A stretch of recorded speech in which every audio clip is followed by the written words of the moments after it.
Hello guys, and welcome to another episode of Maria's Simple Spanish with your host, me, Maria. And today we talk about Latino culture, cultural differences, things that motivate you to speak Spanish. I am a Spanish teacher and I always try to discuss this in Spanish or in English with my students so they understand a little more the culture, they get a little more immersed on it.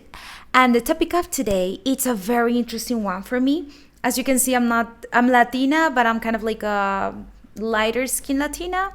So I grew up with songs like No le pegue a la negra, which is salsa. I grew up with this kind of people calling, hey negro, ven, o hey la negra, vamos a donde la negra que vende unas cocadas muy buenas, things like that. People call each other black, the black.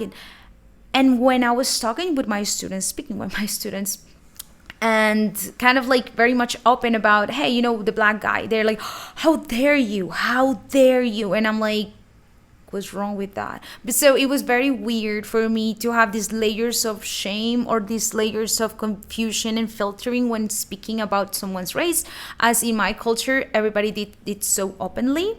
So here there is a compilation of TikToks of people who speak about race and they were more immersed in the subject way more than me. You're black, not Latina.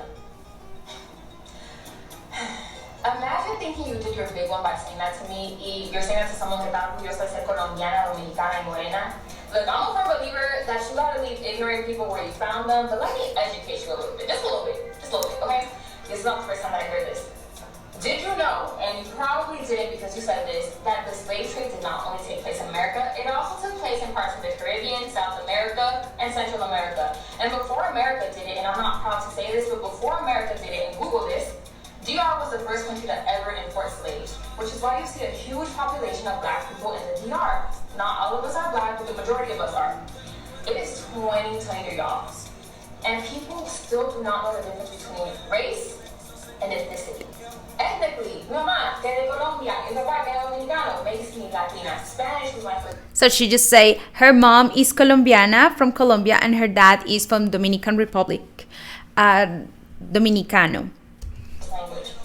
Racially, I'm a woman of color. I'm melanated. Now let me say this, okay? Because I identify as an Afro-Latino, but I also know that I'm light-skinned. And because I'm light-skinned, there's so much privilege that I'm going to have, and my experiences are going to be different from someone who identifies as an Afro-Latina and is of a darker skin complexion. But people still say stuff like this, and this is what I've talked about so many times. Please, before you say anything like that to someone, just be educated, okay? Let's discuss this a little bit, because I find that with African Americans, I have to explain this term a lot. So, the short answer is this. Afro-Latinos belong to both groups. They're both black and Latinos, since black is a race and Latinos an ethnicity. All right, they're the people of African descent in Mexico, Central and South America, and the Spanish-speaking Caribbean, as well as Brazil and Haiti. And by extension, those of African descent in the United States whose origins are in Latin America and the Caribbean, like... Why it's so hard for you to overlive? I'm from Colombia. I get that you don't see the people like me on TV shows from Colombia, but you can clearly hear my accent, like... Hablo español, es mi primer idioma, si soy de Colombia, no estoy mintiendo. The term negrita to me, there are two meanings. First, it depends on who's saying it. I understand it to be a term of endearment. So negrita can be something like saying, you know, my black girl, my love.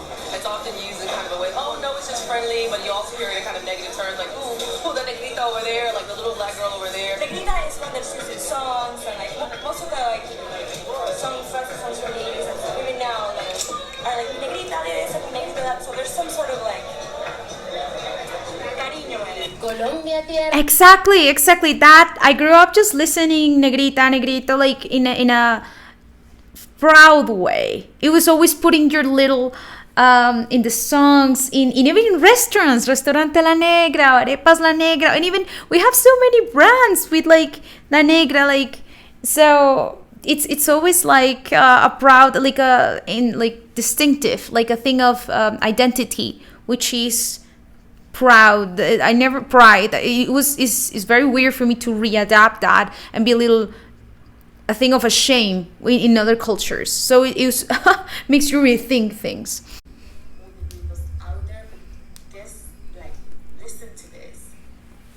can call us mi amor, you can call us bebe, mamacita, but this is overrated. If you are dating a brown-skinned Colombian woman, baby, you can call me mi negrita. Because it can't get any better than that. You can't Nice. call me mi negrita. Very Latino. Me encanta mi negra. Esa es mi negra.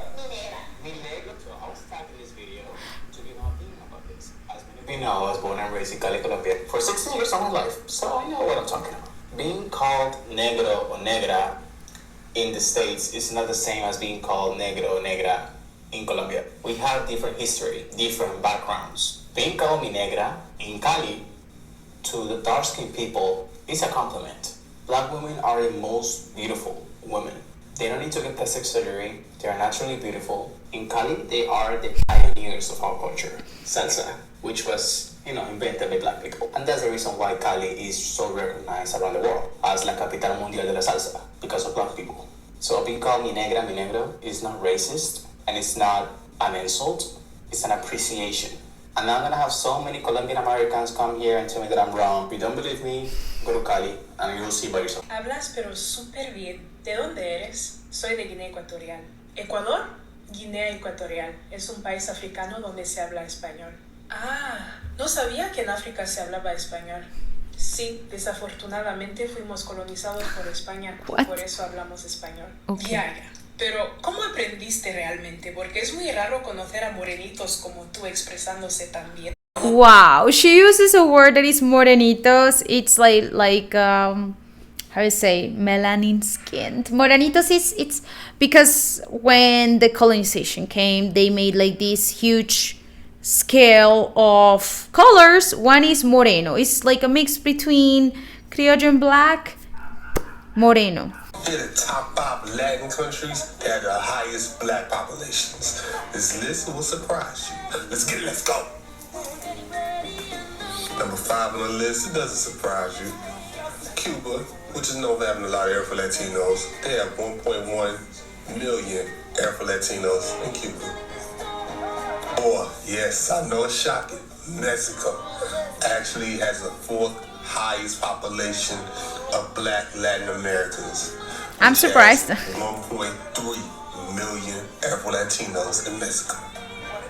3, Colombia. This should be no surprise. I'm glad the Disney movie included some Afro-Latinos who represent Colombia. Colombia has 4.6 million Afro-Latinos.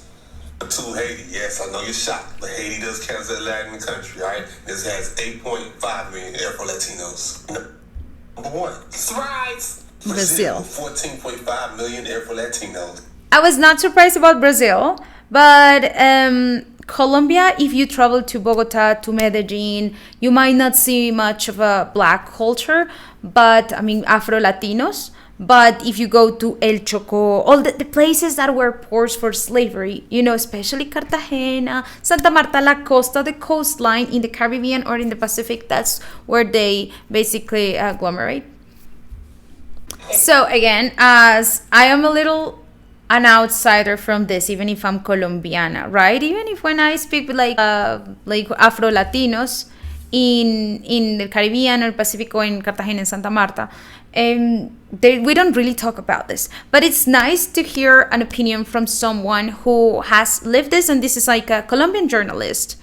And she's talking about her curly hair. El pelo crespo es en un país como el nuestro, visto como desordenado, sin clase, ordinario un poco. Hay que empezar a cambiar. Colombia, hay que empezar a cambiar. América Latina. Yo soy Mabel Lara, soy periodista colombiana. Beautiful woman. Venía un poco intentando liberarme de la esclavitud de alisar el pelo. Literal, llegué aquí al noticiero después de que estaba en las vacaciones con mi pelo alborotado y le dije a mi directora, estoy cansada, ¿puedo salir crespa? Y me dijo, sí.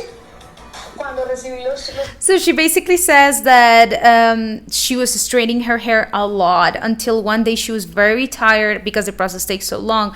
Then she said to her boss, I'm so tired, can I just let it like curly? And the boss said yes. Trinos y aparecí por primera vez en pantalla con mi cabello crespo y que me decían que me veía como vulgar. Somos una sociedad muy tradicional, más que una sociedad racista, somos una sociedad clasista. Yo creo que son pequeñas acciones que hacen. And that what she says is so true. like our main problem, our main slurs, because we do have slurs and we're very mean to other people. It's not as it is a little by race, especially to indigenous, but I feel it's stronger in class to poor people. Like we have way more classism here with los estratos, stratification. We have a stratification in Colombia, and that's way stronger than race, I feel. O ayudan a tener grandes batallas. Si la niña en el Chocó o en Cali cuando me ve dice, es como yo, no me voy a volver a alisar mi pelo, está bien. Para mí es un triunfo. Well, it was very nice to try to talk about this because I have a lot of students, and my students are all races, and some of them have a different background than mine, and they ask me about these things, and I try to explain to them, but I like when I can show them this wide of a perspective, and makes me happy. So for my students with this background, now you guys know what I mean, like the weight of also racism, because I'm not gonna say it does not exist, but also the tints of the black pride that we have here that I also grew up with. So just a little thing. So thank you so much, guys, to join me in this cool video. I really enjoyed to do this once, like kind of reacting and give you a little more incentives, more like little hacks to force Spanish into your life. Maybe if you get a little intrigued by some topic, you might just like be motivated to study more, to understand what someone says. So if this was your case, my goal is complete. If you like this, subscribe, join the Patreon Spanish Club if you feel like it. You're gonna find a lot of spreadsheets, flashcards, and see you in class, because we also have class. Link in the description. Bye bye.